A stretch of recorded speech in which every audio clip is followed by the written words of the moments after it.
En plein milieu du golfe de Saint-Raphaël, non loin des ports de Fréjus et de Santa Lucia, se dresse cet îlot rocheux, appelé ainsi vraisemblablement à cause de sa forme.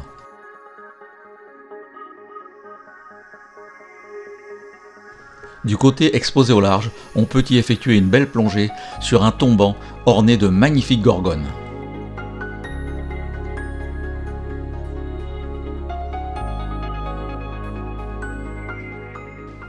Les gorgones Paramuricea sont très abondantes en Méditerranée. Espèces sciaphiles, elles sont présentes sur les tombants exposés au nord dès les 20 mètres de profondeur. Sans lumière, elles paraissent d'un bleu sombre, mais torches et phares révèlent leur splendide couleur pourpre.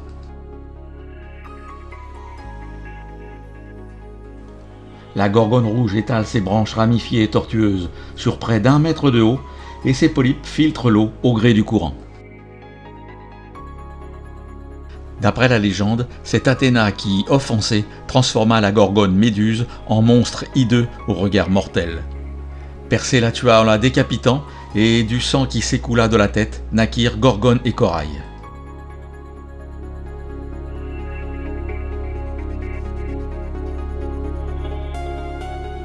Près du fond, vers 35 mètres, c'est le domaine des Barbiers, un joli garde-manger pour les rascasses.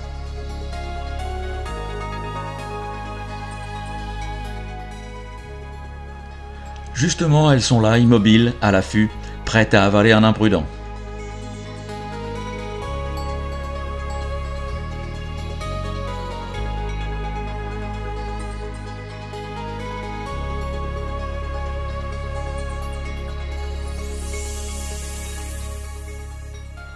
Autre prédateur, la murène glisse le jour, son corps serpentiforme, dans les infractuosités du coralligène.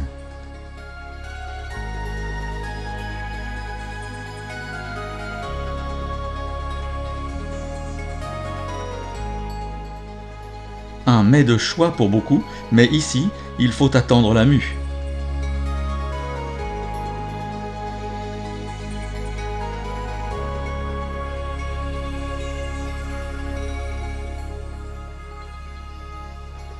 L'oursin lance affectionne aussi les fonds coralligènes, mais on le rencontre rarement de jour.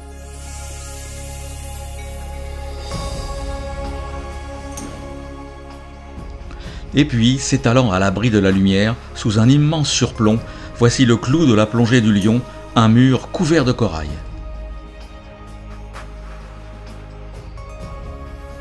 On ne le rencontre qu'en Méditerranée, où on l'appelle l'or rouge. Unique, il porte en lui le magnétisme de la pierre précieuse et le mystère de la mer. Celui qui touche au corail est pris par le charme, déclare Geneviève Pérez.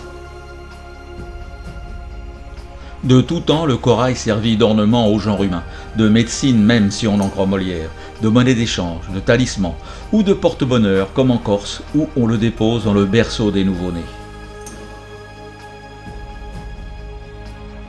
Objet de convoitise, pêché à la croix de Saint-André ou récolté par des plongeurs dépassant la limite du raisonnable, le sang de la méduse décapitée par Persée se fait de plus en plus rare.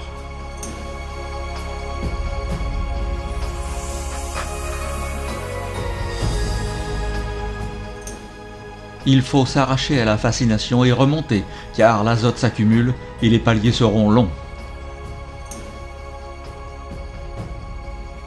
Au-dessus de nous, dans un nuage de castagnols, une bécune chasse.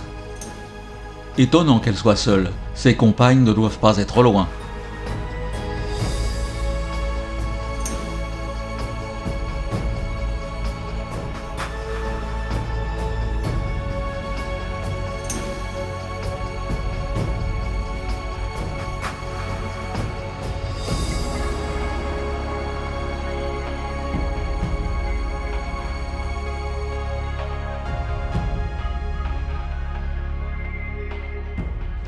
Vers 20 mètres, dans la lumière revenue, nous entrons dans le domaine des mérous. Je l'ai connu sous le nom d'Epinephelus gaza, puis il est devenu Epinephelus marginatus, et il paraît qu'il est en passe de devenir Mycteropersa marginata. Ça doit amuser les scientifiques. C'est une espèce protégée et il prolifère de plus en plus. Par contre, langoustes et pieuvres deviennent de plus en plus rares.